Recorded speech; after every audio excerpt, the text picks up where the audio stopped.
لم يوجد الغرب لتلقين الآخرين درسا فيما يتعلق بحقوق الإنسان في كل بقعة من العالم. الأمر يتعلق فعلا بمقدار كل دولة الالتزام بالمبدأ العالمي القاضي باحترام وثيقة حقوق الإنسان الصادرة عن الأمم المتحدة.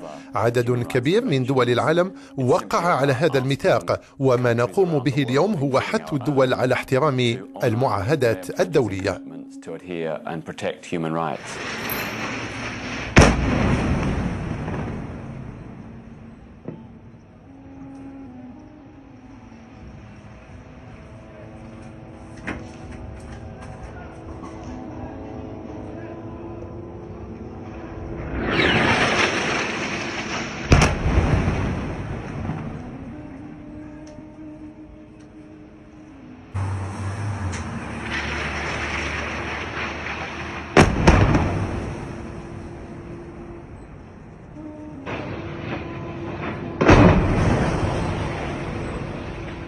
زمان قالوا ان العدالة عمياء، بس الظاهر انها مش بتشوف، دي كمان بتفتح عين وتغمض عين على كيفها. Die Selbstverteidigung bedeutet natürlich, dass man Terroristen nicht nur angreift, sondern zerstört.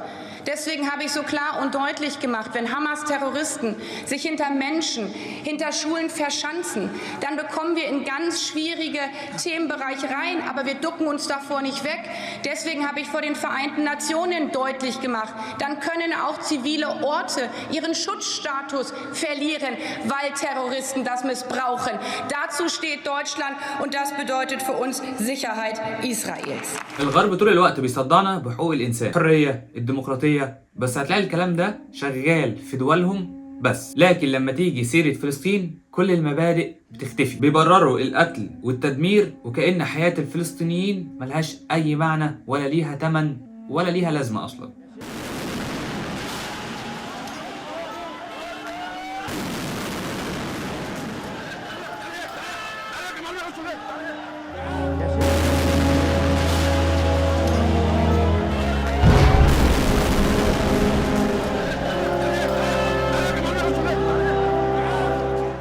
يعني لما حد يتقتل في أي حتة في العالم الدنيا بتتقلب، مؤتمرات، عقوبات، وبتوصل لحظر جو. لكن لما آلاف الفلسطينيين يموتوا بنلاقي تصريحات باردة، واللي هو هم من حقهم يدافعوا عن نفسهم، أو ما بنلاقيش حتى حظر طيران بعد حتى ظهور مذكرة لاعتقال نتنياهو.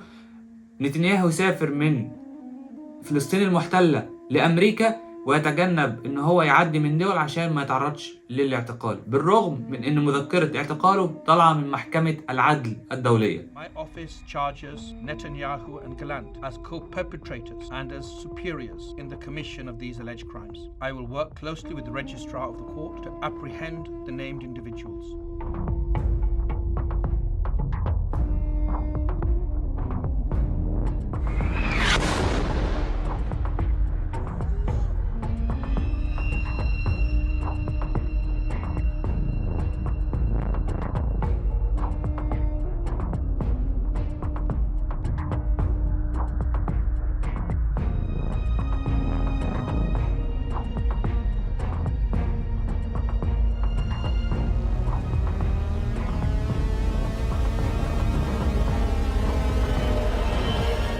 تعالوا نشوف الإعلام الغربي بيغطي الأحداث دي إزاي.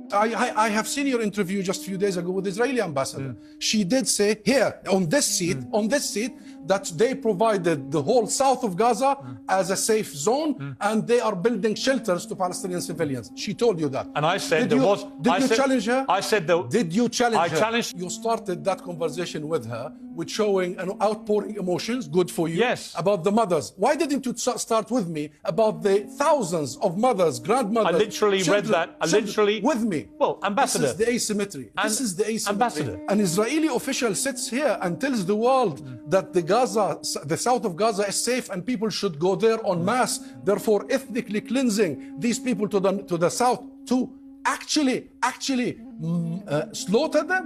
And then you, Pierce, do not look her in the eye and tell her stop lying. لما الفلسطيني يبقى بيدافع عن أرضه يبقى إرهاب، بس لما الاحتلال يقتل ده يبقى دفاع عن النفس.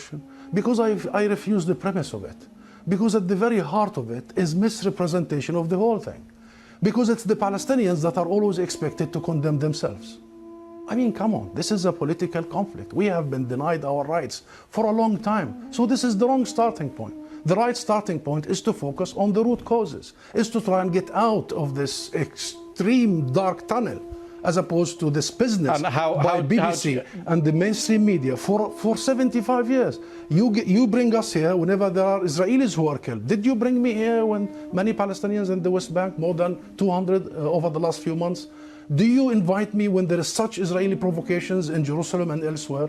Because what Israelis have seen, which we started by saying tragic, the last 48 hours, the Palestinians see every day for the last 50 شفنا بلاد بتتعاقب بسبب الحروب، اقتصادهم بيقع وزعمائهم بيتحكموا، لكن الكيان الصهيوني لا عقوبات ولا تنفيذ أحكام ولا أي حاجة.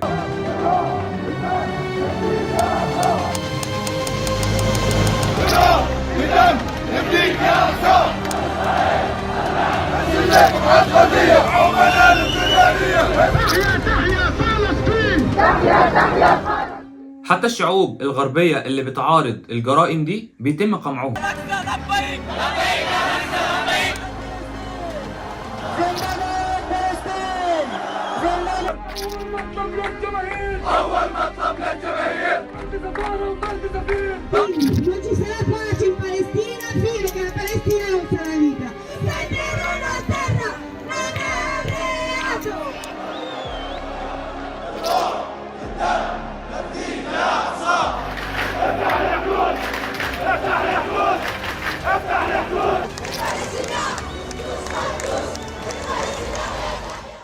حتى الشعوب الغربية اللي بتعارض الجرائم دي بيتم قمعهم. مش بس كده، ده ممكن يتفصلوا عن شغلهم او بكل سهولة اتهامهم بمعاداة السامية. بقى انتقاد الاحتلال جريمة في الوقت الحالي. على فكرة احنا فاهمين اللعبة، ازدواجية المعايير دي مش جديدة علينا، احنا شايفين وفاهمين وعارفين اكتر ان الحق عمره ما هيموت، وان مهما طال الزمن فلسطين هترجع لاصحابها، لان ببساطة الظلم عمره ما كان ليه مستقبل.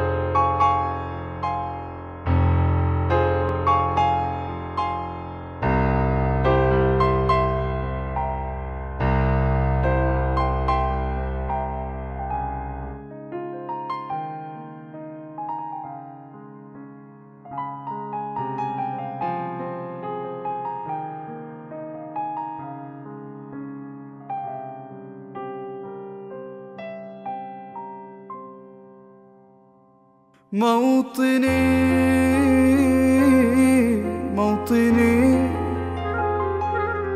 الجلال والجمال والسناء والبهاء في رباك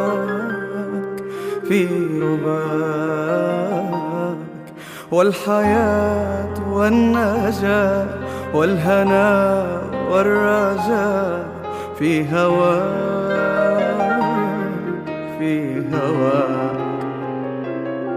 هل أراك